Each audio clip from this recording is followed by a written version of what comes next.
me go ahead and share the slides.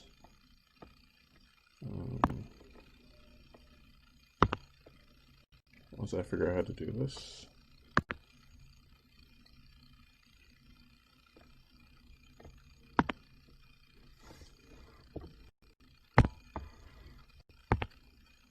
Okay. Okay. So actually, since I don't see an easy way to get a look at the chat window, what I'm going to suggest is that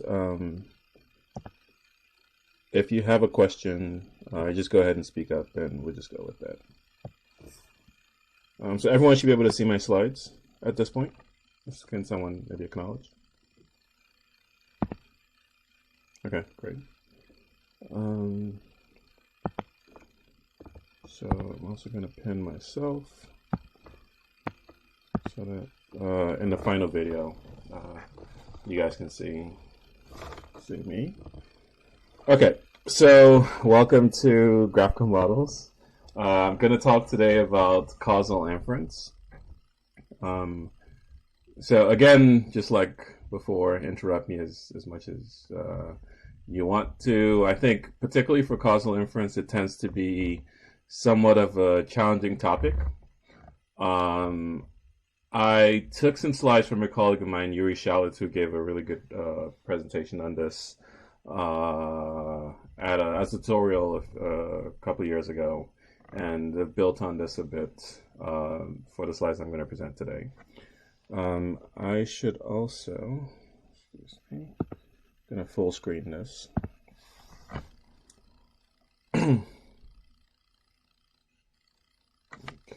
Okay, great. All right. So we're going to start off with just a basic motivation for why you might be interested in causal inference. From there, we'll go to a discussion of causal inference using what is known as the potential outcomes framework, which is a very specific approach for thinking about causal inference that comes from, it's mostly motivated by sort of work by Rubin and Neyman. Maybe today, but likely next lecture, we'll talk about causal graphs and due calculus, which is an approach to causal inference primarily motivated by Pearl.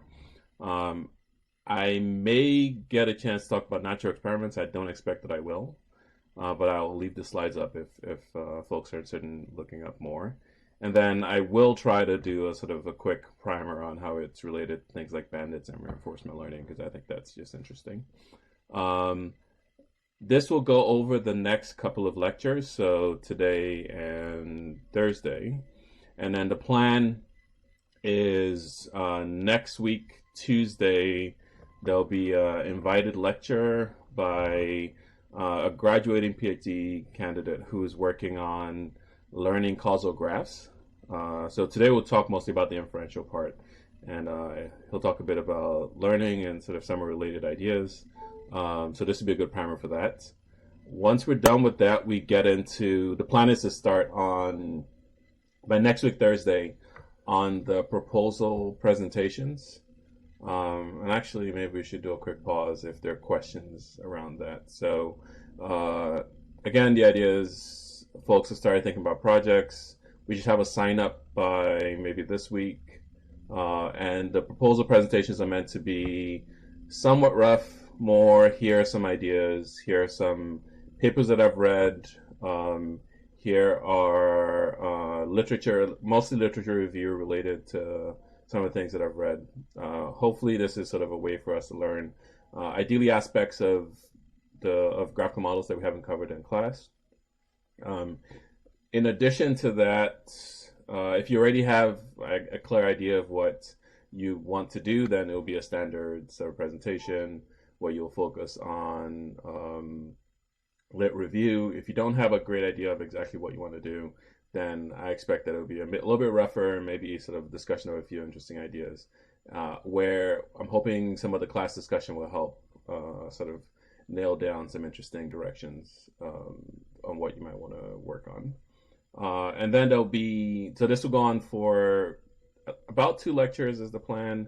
There'll be a break I'll either cover sampling is one idea, or non-parametrics. So non-parametric probabilistic models. Either one is okay. I'll maybe do a poll at some point and see what folks might find more interesting. Um, so after that, we'll have a second set of discussions. By then, I'm hoping for something closer to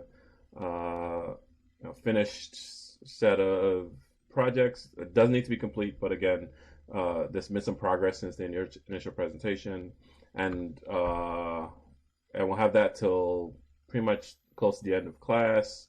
Depending on when this ends, we may do one or two more sort of final lectures on whatever topic we didn't do in the middle, and after that, we will be done. The final project papers are due the last day of class right now. We'll see if that's still feasible, but that's currently the plan. Homework 2 is out. That should be back in a couple of, I guess April 1st is the plan for that. One other thing, during the presentations from, I guess, your colleagues, the plan is to have peer feedback. So you'd be giving feedback to your colleagues about what they're presenting and how they're presenting. This would be part of the participation grade, so it's sort of highly encouraged that you do this. You don't need to do every single presentation. There'll be some subset, which we'll determine soon, and we'll go from there. Any questions? Yeah.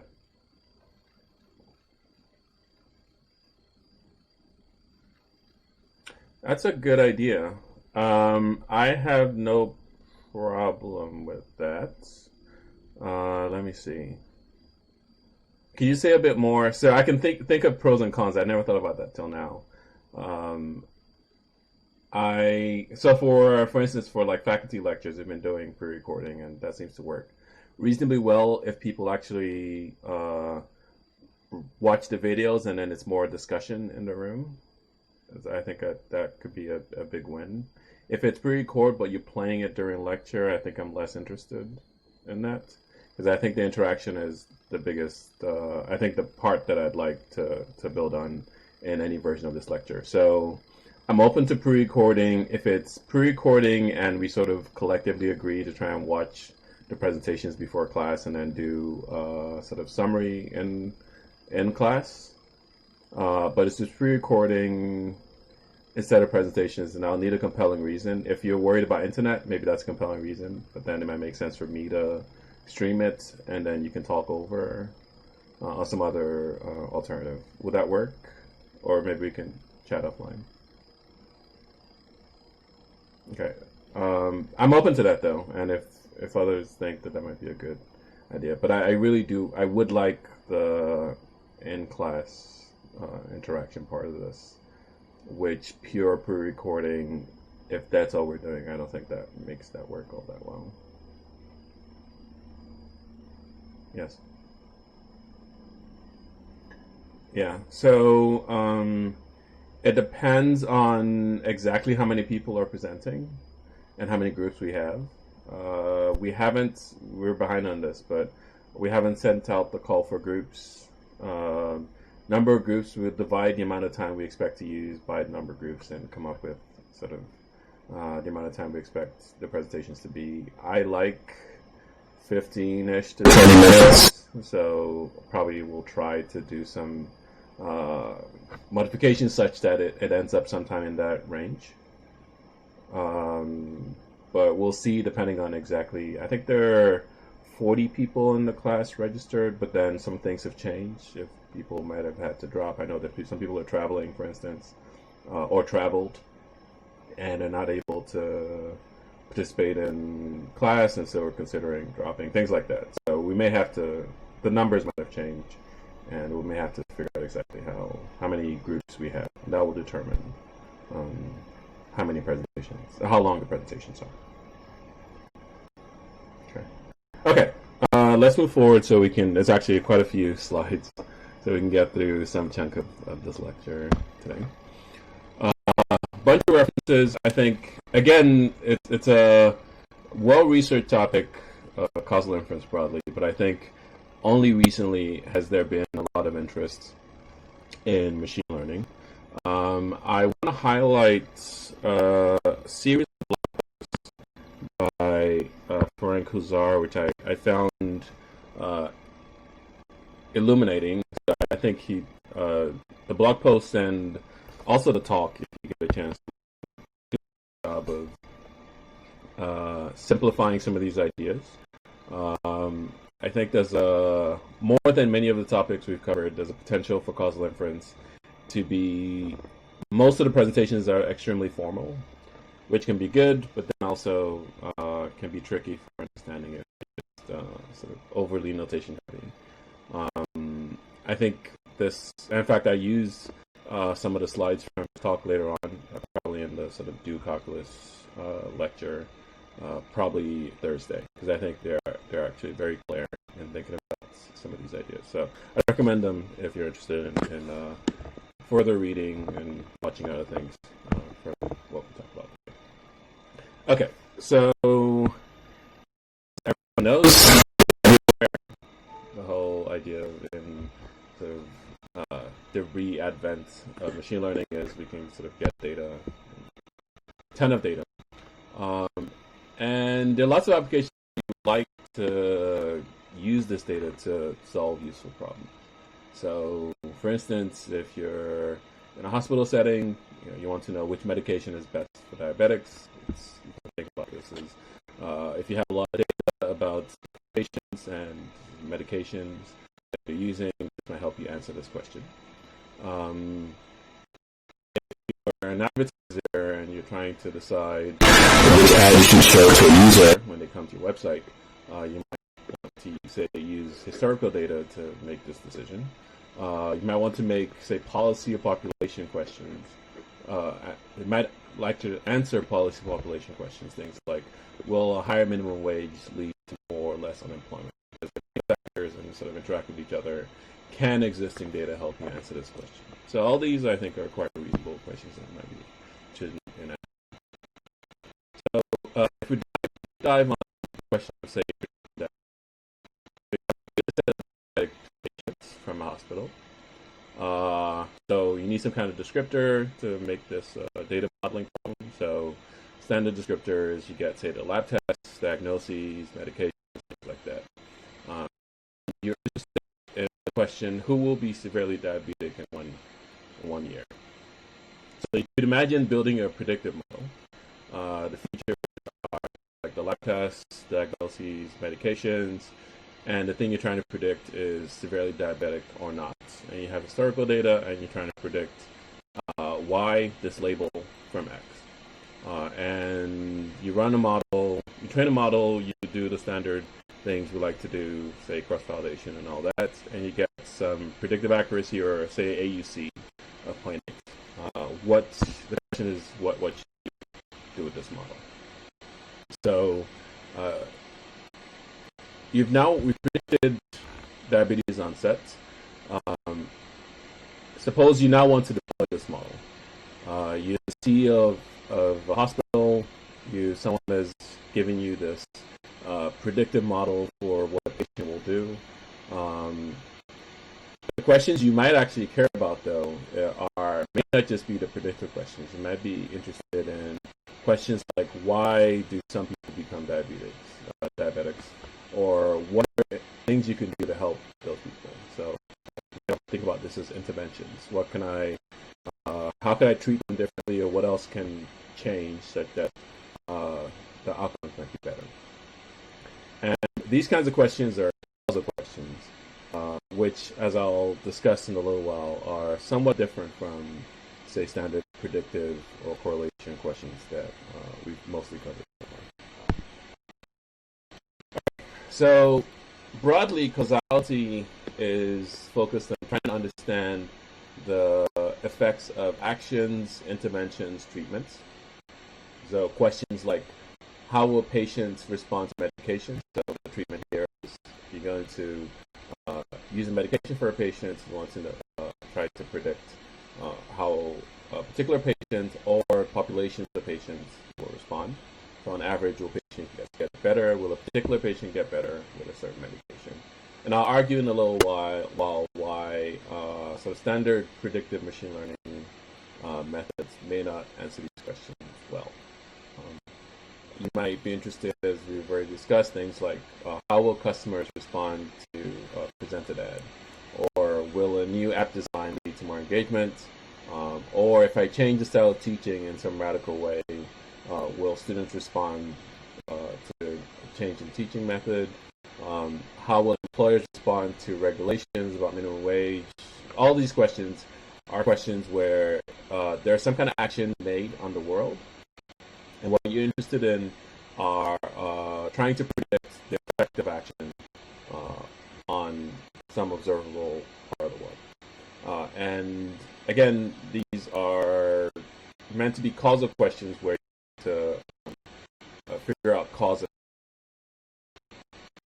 So, one, this is an example that some of you might have seen. It's there, either this example or some variation of an example like this, or things like this are shown.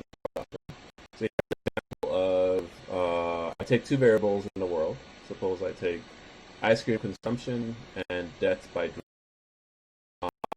If I and I don't remember the context of this, but I can look for the source. Two, you get high linear correlation. So in fact, these two directly predict each other in terms of the correlation. So a reasonable type of sort of outcome you might have is, you might decide is perhaps ice cream is deadly because ice cream and death by drowning are highly correlated to each other. And clearly, I think we know in sort of common sense reasoning that at least if ice cream is deadly, it's not deadly in this way necessarily by drowning. It might be deadly in other ways.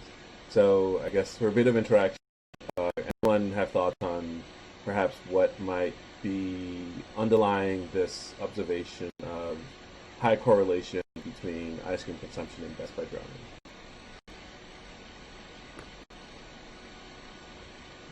This is the interaction part.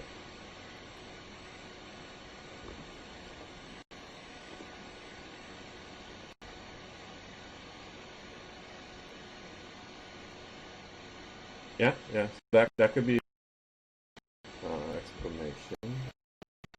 Comments.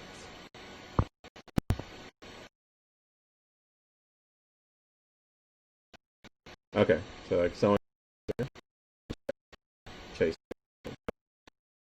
So, in this particular example, uh, selling of ice creams. The issue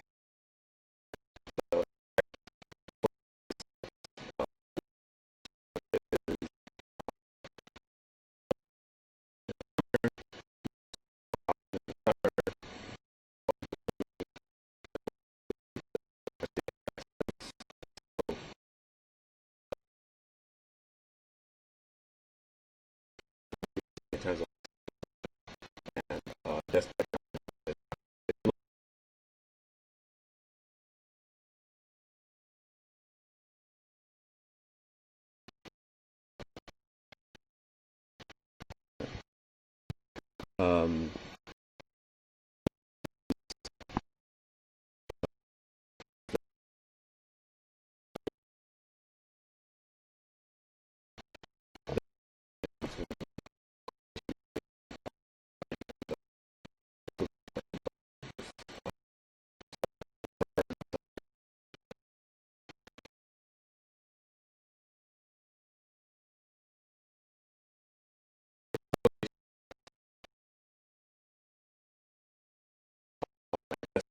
One on probably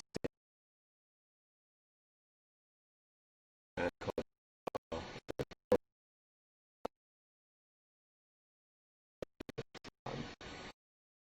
does not in popular language. People now. This is an example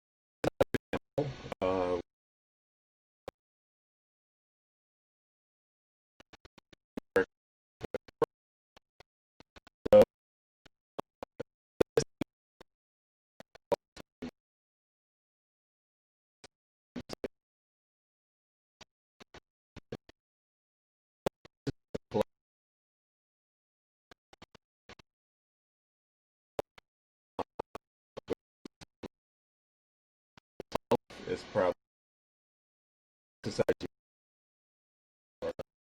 you have.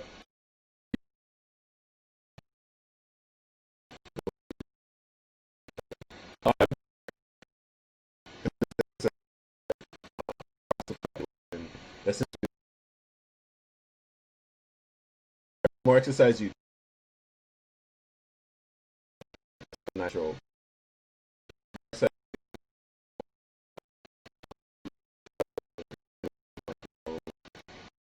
Thoughts on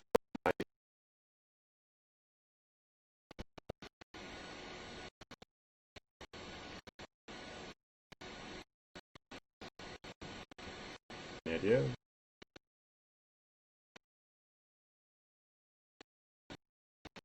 Uh, Actually, surprisingly close to that. So it turns out age effect, where sort of if I break it out by age, then effect. Uh, the older you are, roughly more like so. I you see like a general because of age that's not captured in the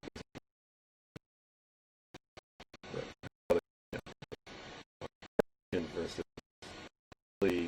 asking the question to reduce my cholesterol. If you look at because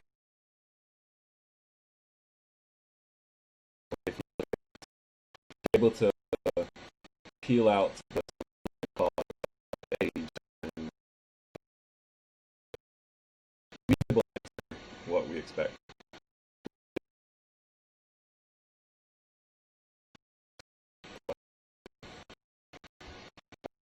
Um, so I think one of the a lot of work, and I think it's just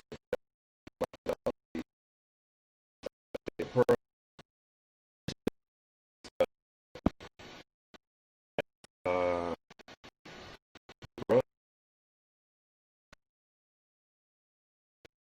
point was a popular book. I heard one.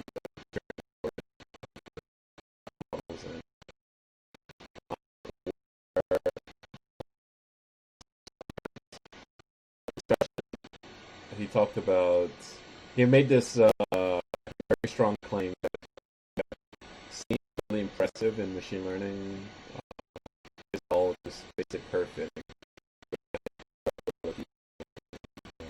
Potentially the wrong way. But there are some interesting ideas and maybe some reasoning behind this. But so in this book, it talks about our Dana McKenzie co-wrote this book about uh, different levels of questions that you want to ask of the system. Right? So the first thing seeing, observing questions like uh, would seeing a change in some variable change?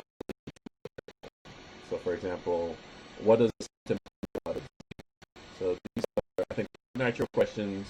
These are primarily correlation or association questions, and the claim is that tools that we build that are non-causal are mostly focused on association questions, and they're mostly sort of best suited to association questions. And the argument made, which I think is a believable argument, is if you're interested in intervention questions, so questions like what would happen to some variable y if I do x. So, for example, what if I take a magnetic meter? So this, you should think, because there's an action built in, uh, this is an intervention question. So it's actually a question of do something, what effect do I expect to see from doing it? And the claim is that you need some kind of intervention. And there's a third level to this kind automation or restriction. So, and in the setting, so it's a reasonable question. Asking about headache or anything else.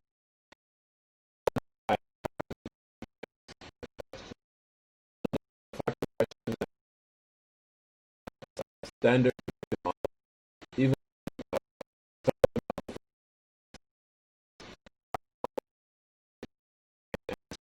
the question. Uh, okay, so mostly about motivation.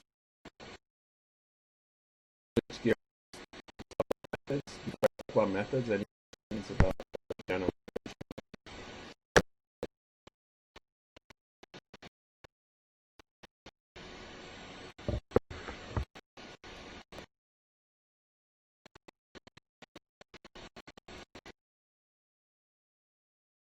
Is, so it's less causal direction in the way. So, and if an association,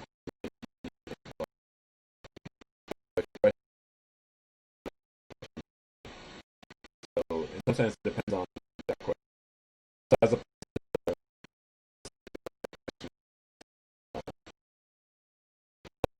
answer, um, if I'm interested in understanding counterfactual,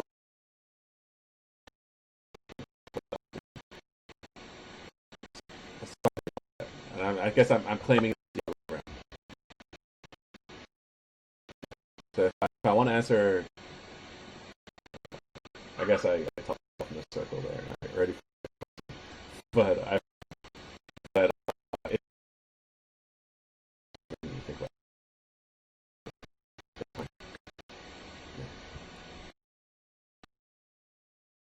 the motivation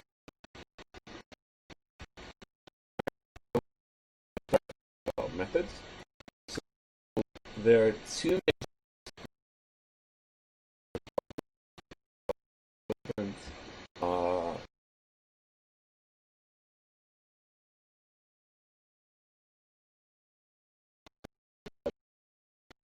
will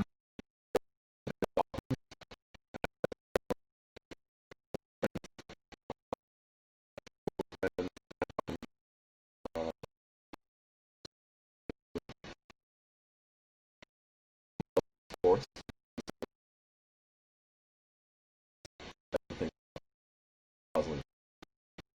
I would say this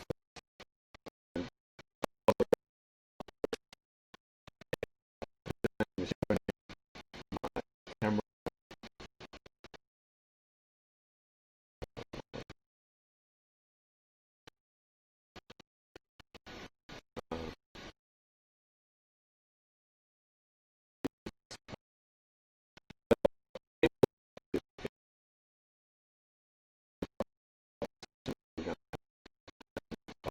And so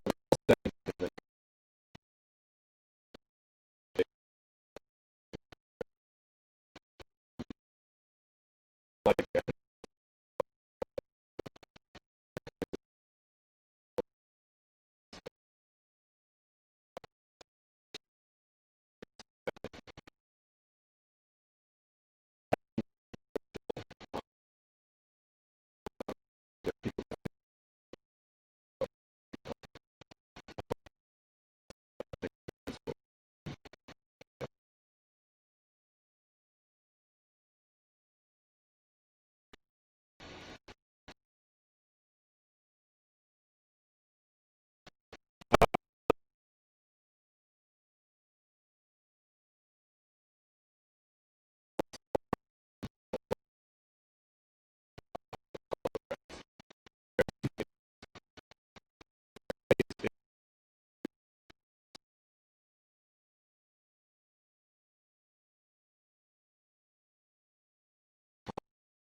a little bit of example.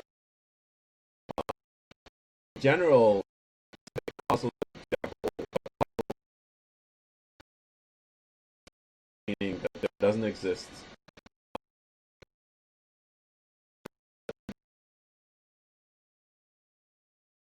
a assumption. Almost always to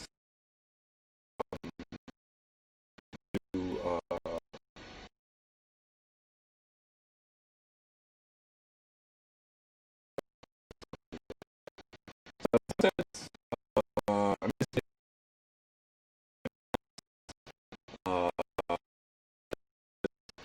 like modeling the,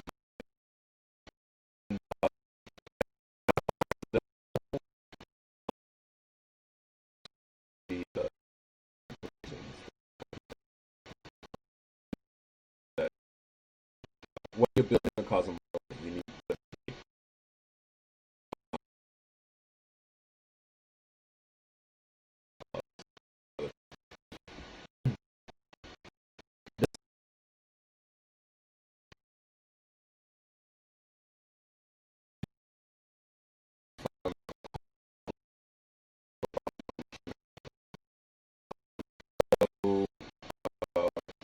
well,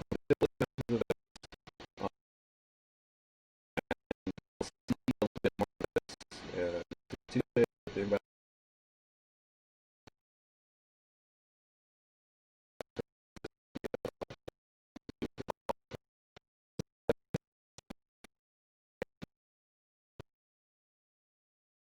uh, model enough so that I can run kind of modeling something that the line called this. Yeah,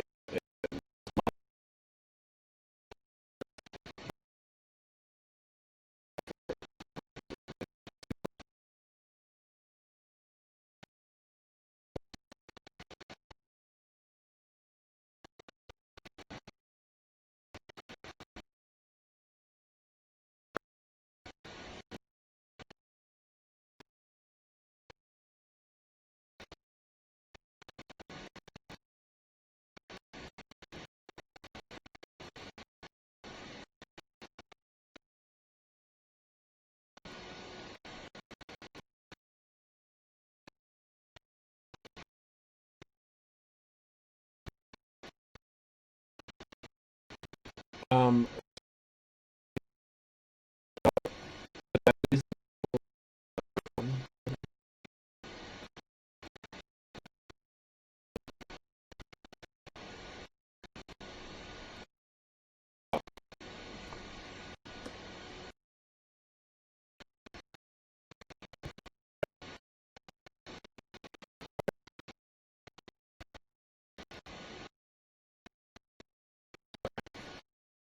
the point of that example was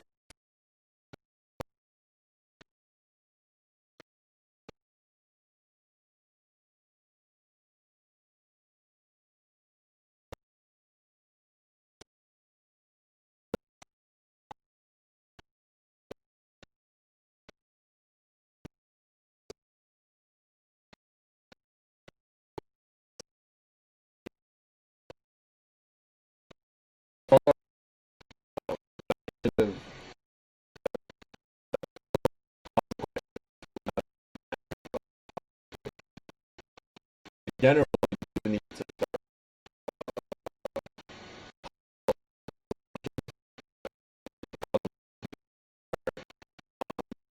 do it always.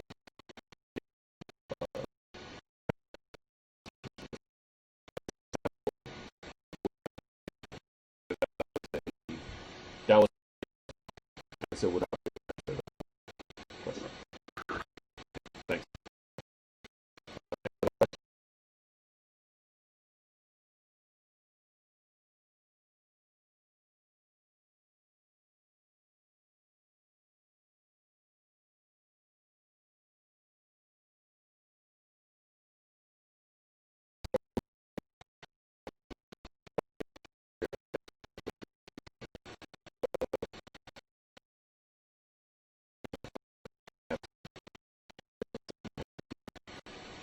So pros and cons to both. Um, and so we'll start with potential outcomes, and then we'll talk about adjustments and propensity scores and matching. And I think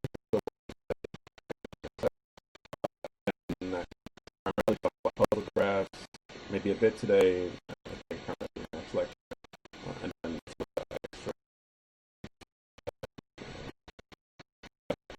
So, so the causal difference. Uh, does treatment outcome? Um, and so you can also think of the question equivalent to then what would occur. So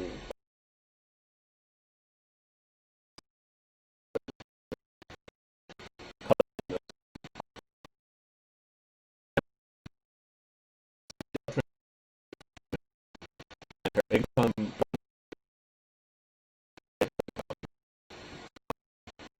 and the question you might be interested in asking is what would have been if you had not had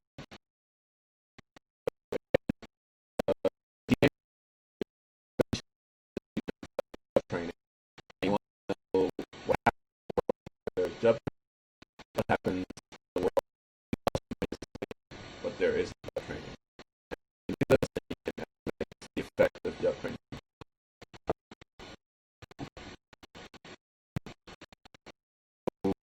Uh, this example for uh, 18,000.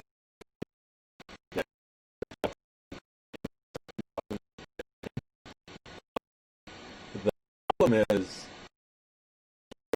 you get to see Kim after job training. You get to see what would have happened if Kim did. So you want to estimate income equals. This point is hard to.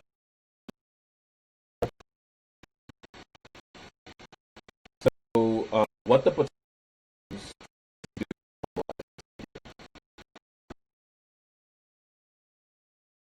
if a matter of sorry science setting some in understanding treatments uh, treatment or action or intervention and interaction between treatment and whatever this unit is.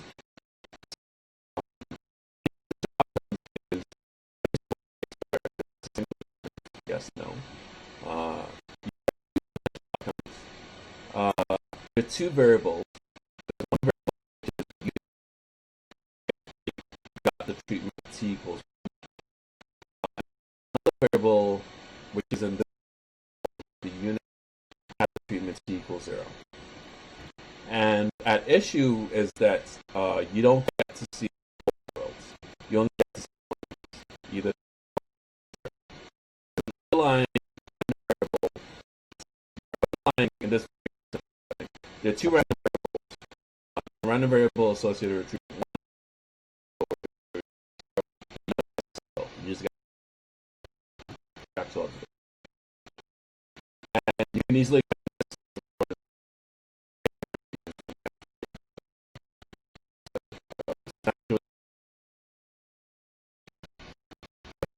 let's this one, which is treatment tells me fix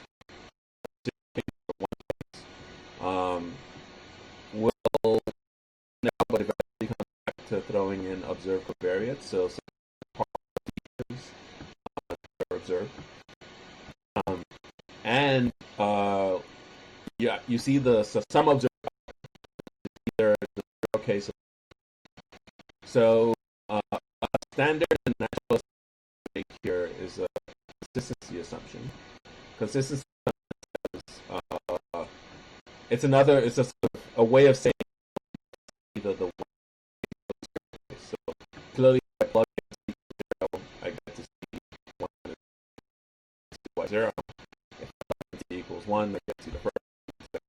So it's going to give you one or zero depending on what. Hopefully that's mostly clear. So to recap, the and it's simple because time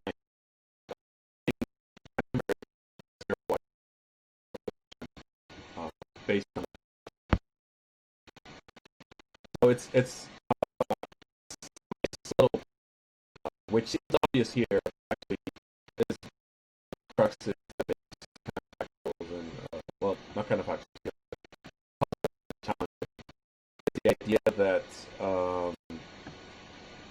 you the variable y, which is the actual observed variable, is not the same as the variable y0 or y0,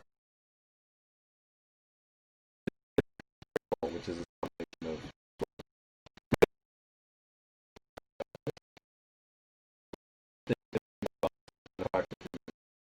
um, or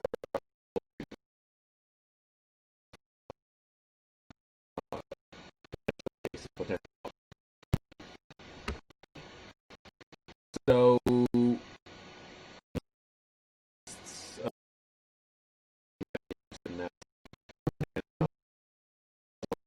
is uh,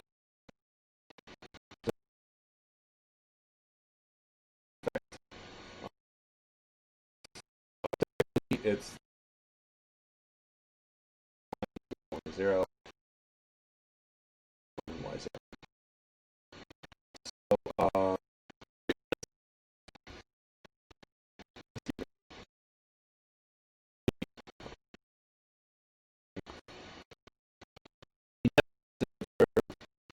distribution of y. You have to see either one of them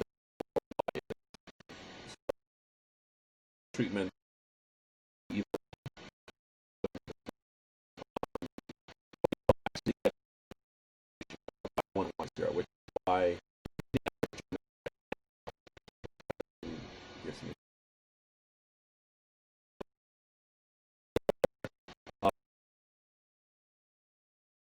different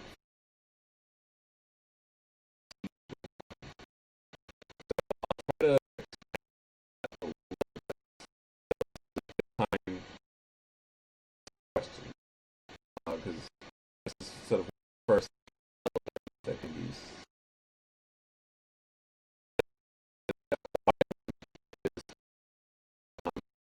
the one treatment is one is potentially y given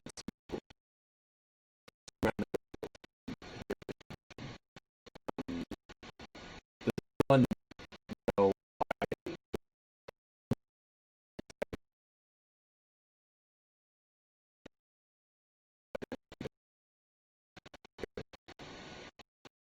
already know.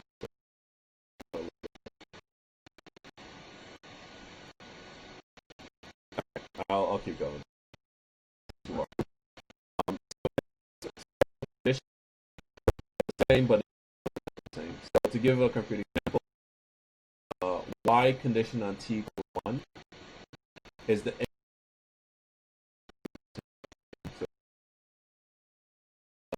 uh, uh, income condition on versus yeah, is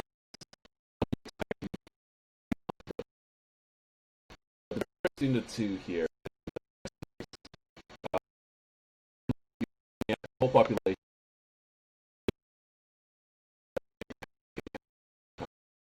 In the second case,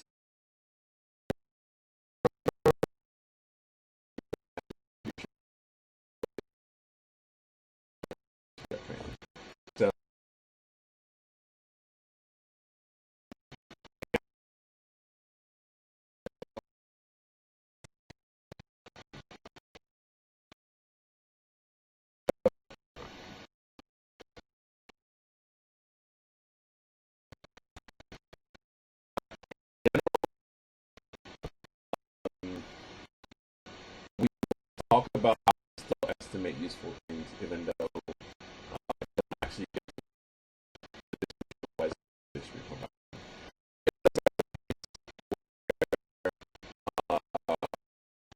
can get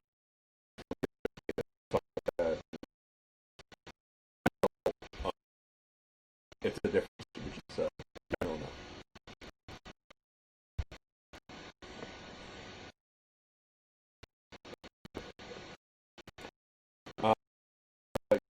Slides. So we'll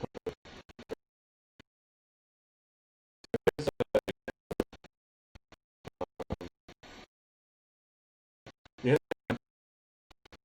I have 3 years, either A or B. I'm interested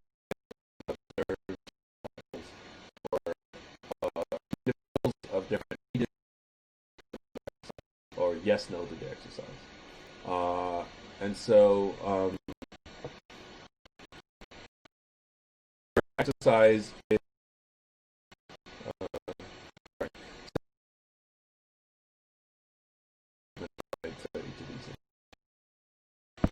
So the actual data that I get to observe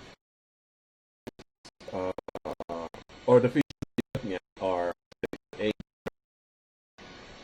and the outcomes, potential outcomes, again, where everyone goes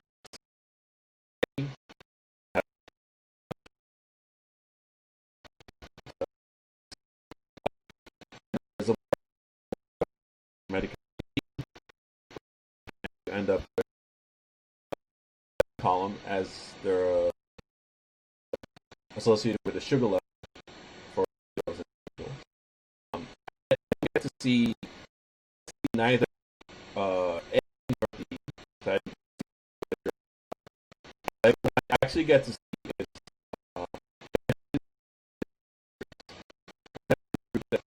whether the observation is a couple of slides ago.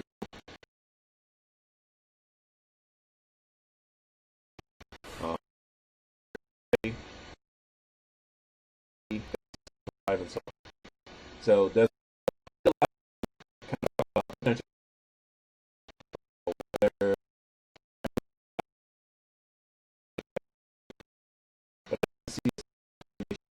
depending on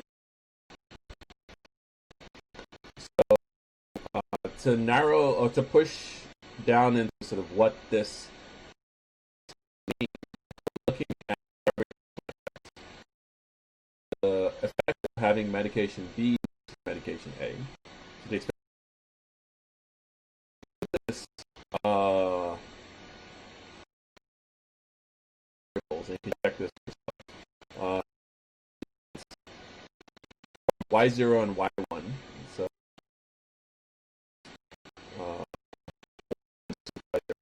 is 0.75. However, if I do it based on the observation, so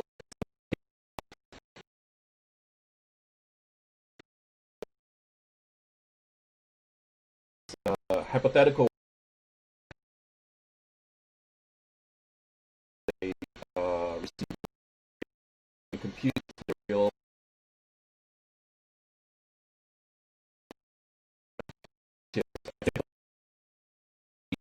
and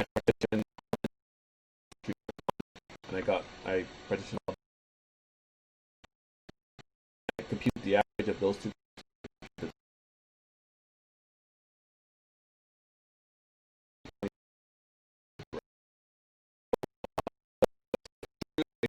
Treatment effect.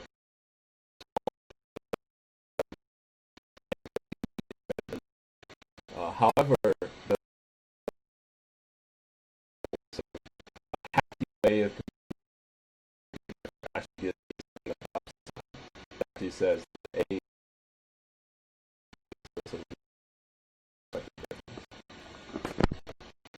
so and we'll expand on this.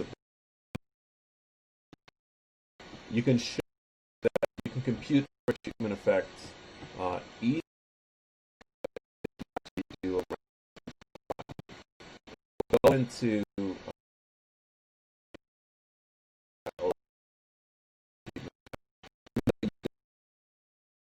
this how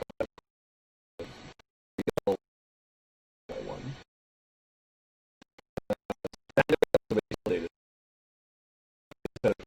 And I get whether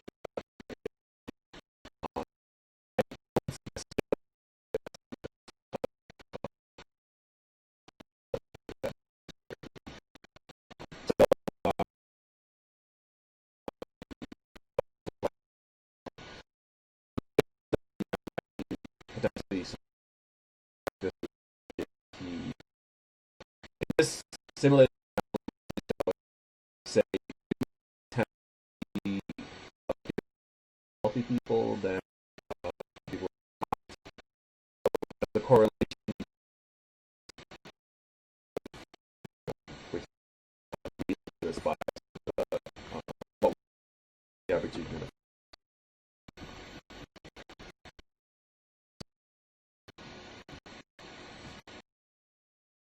already covered the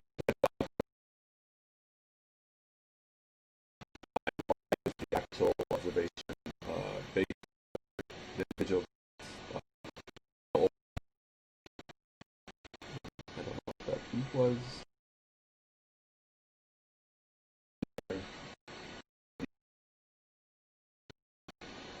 Just keep going. So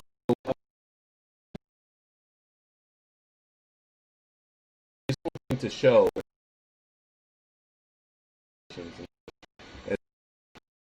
organization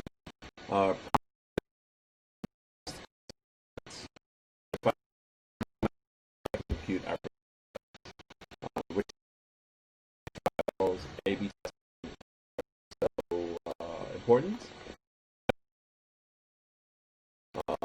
Effect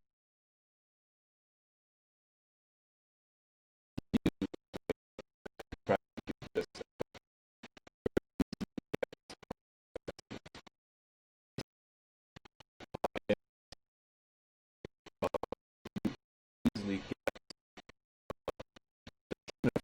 from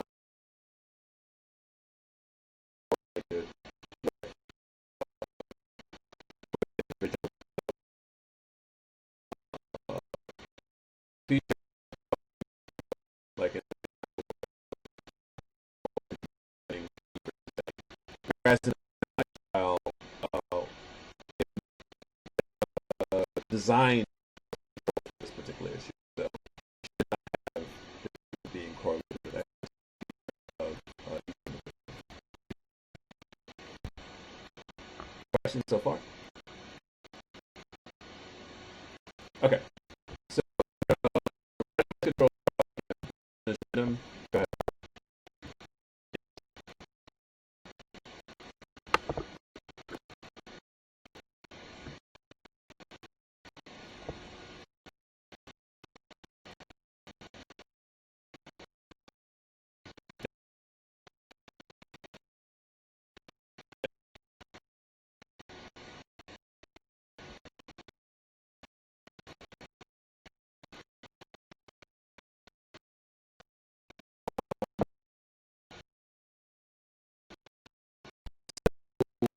I think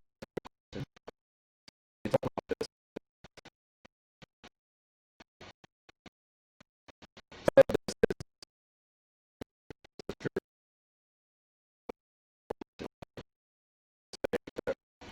it depends on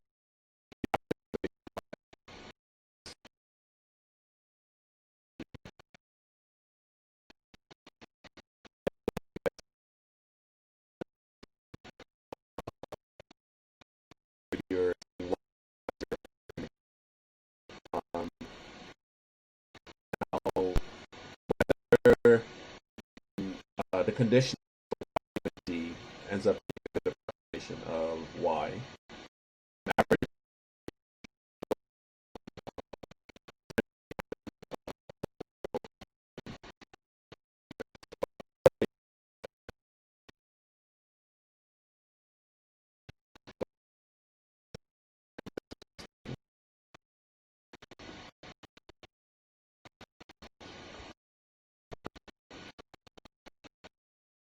Okay.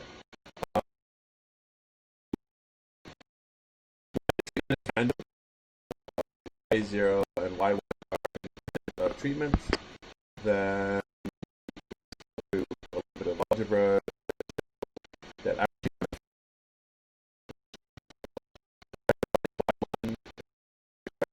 Y1 given. So uh,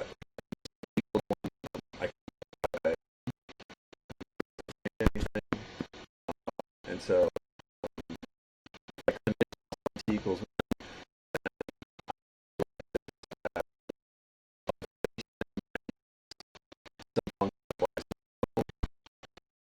uh,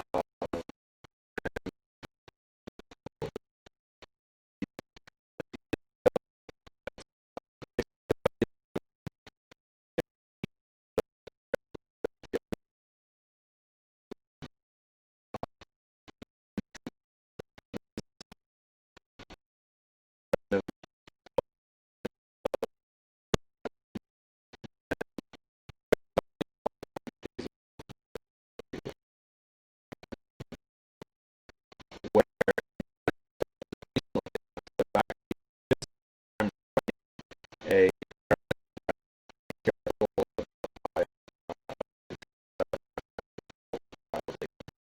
but in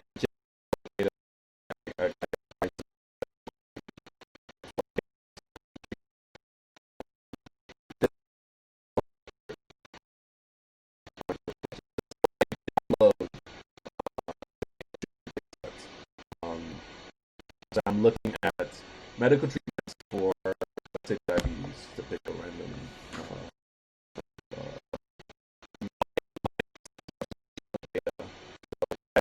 I data from uh, might future.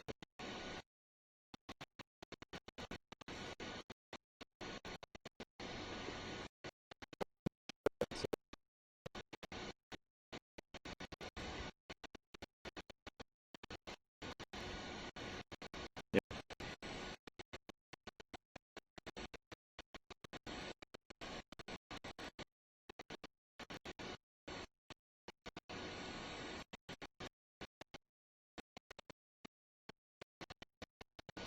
yeah.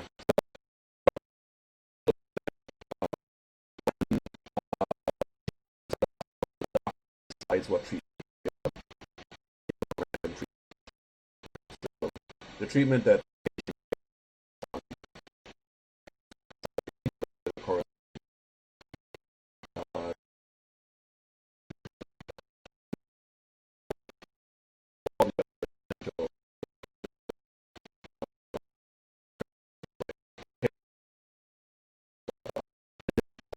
there is already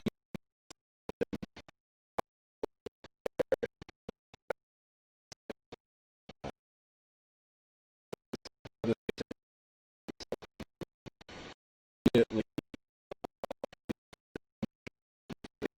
here and not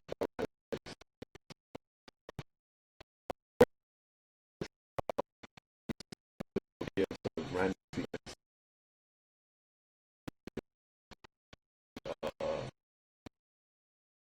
the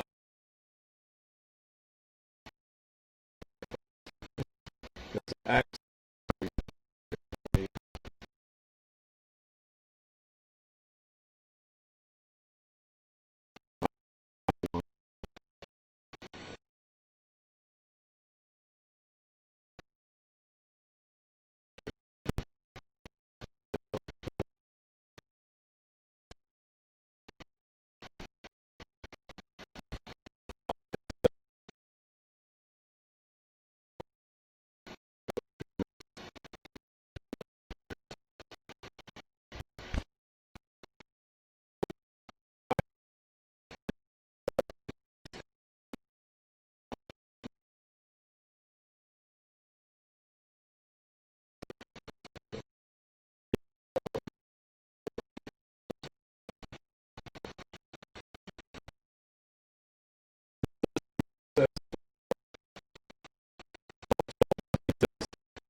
if you want.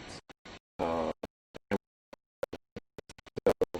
it becomes your X or so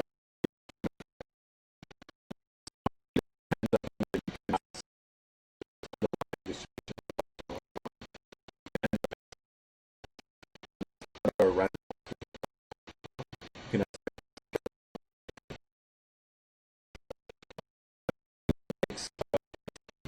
puzzle modeling to run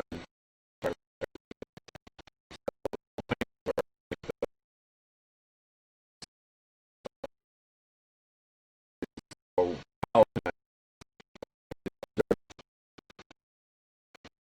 setting. Okay.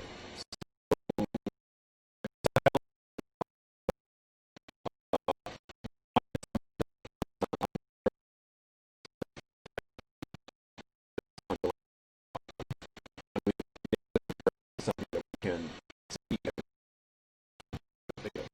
to additional. But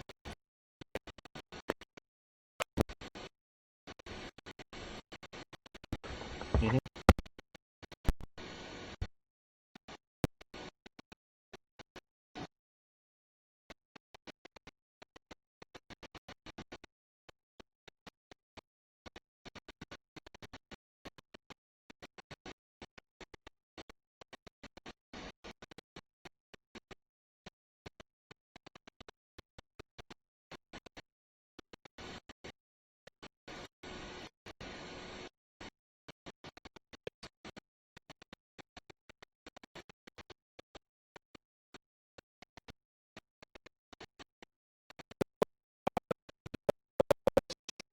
Yes, we're or like, so, um,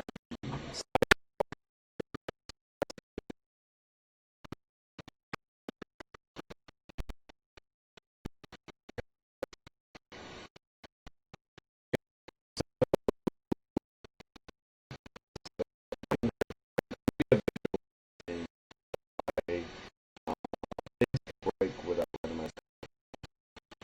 The uh, so independent of the treatment,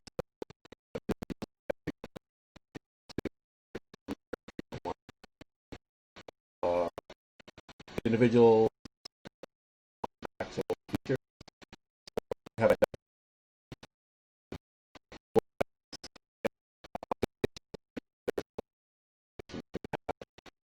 uh,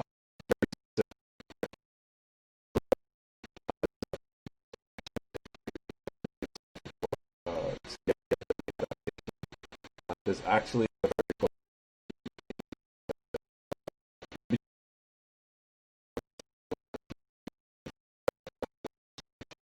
how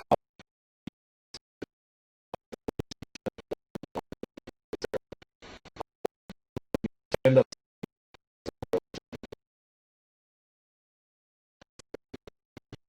and early.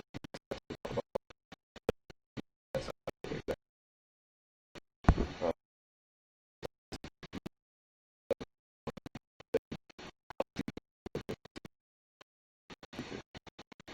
okay, so the question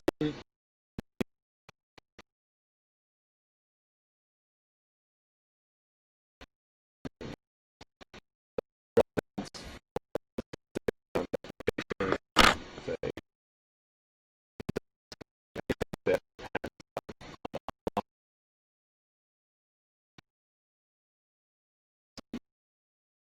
I'm repeating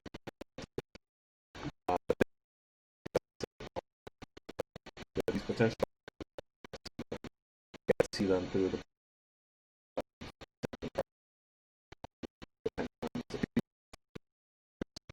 potentially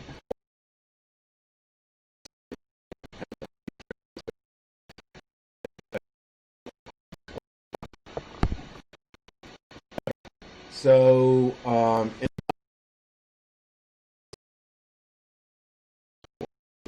this, uh, the sufficient conditions you need for causal no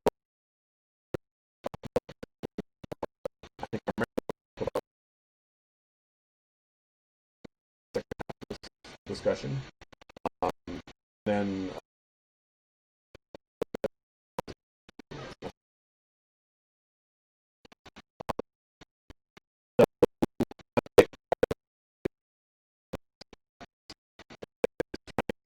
argue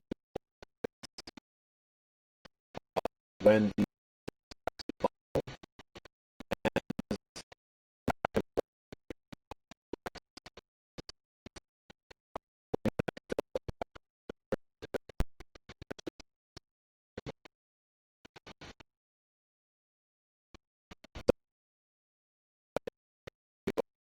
known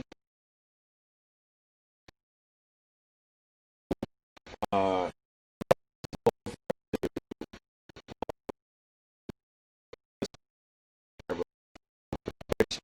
emphasize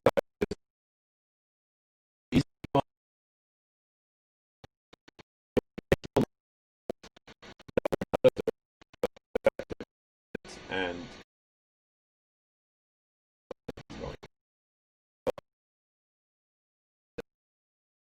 said things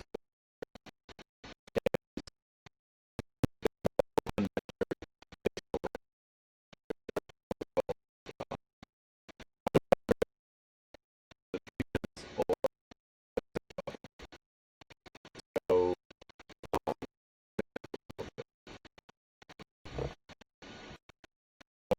um,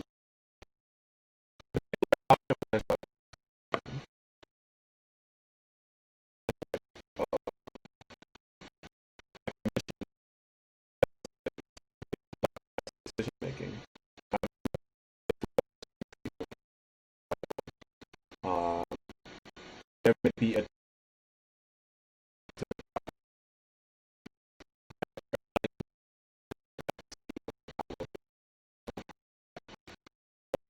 but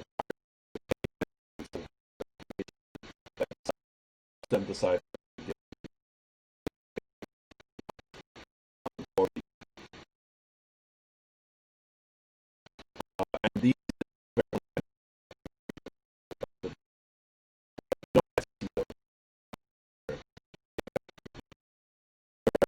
computers exist. Uh,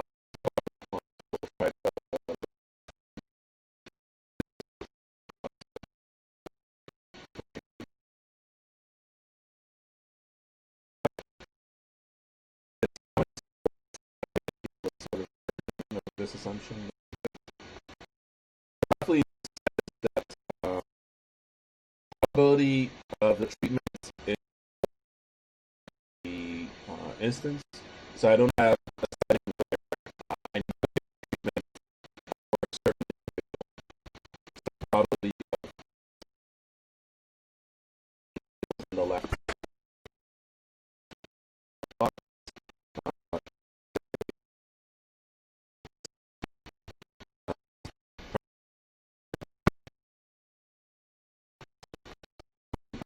So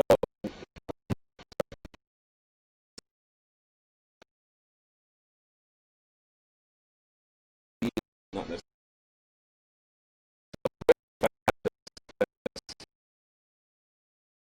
the feature. I assign box. I always assign treatment B in that box. That uh, condition on greater than zero for all.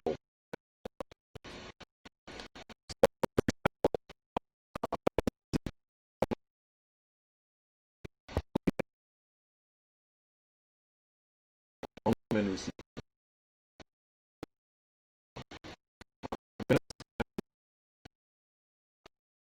I'll talk about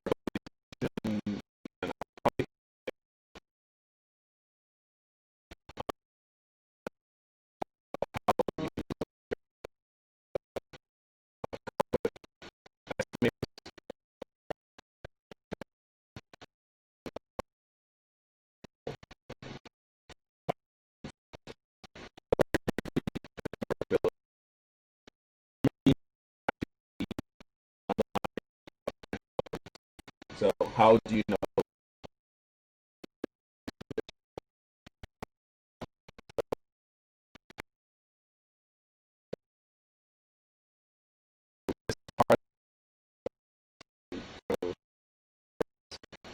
understand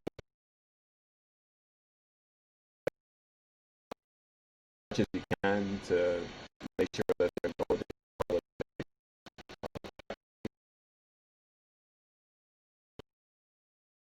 variables, recover for bias, lack of overlap, things like that. Okay, so let me stop here.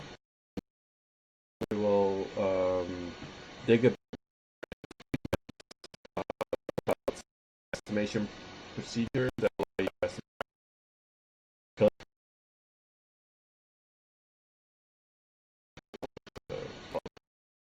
Any last minute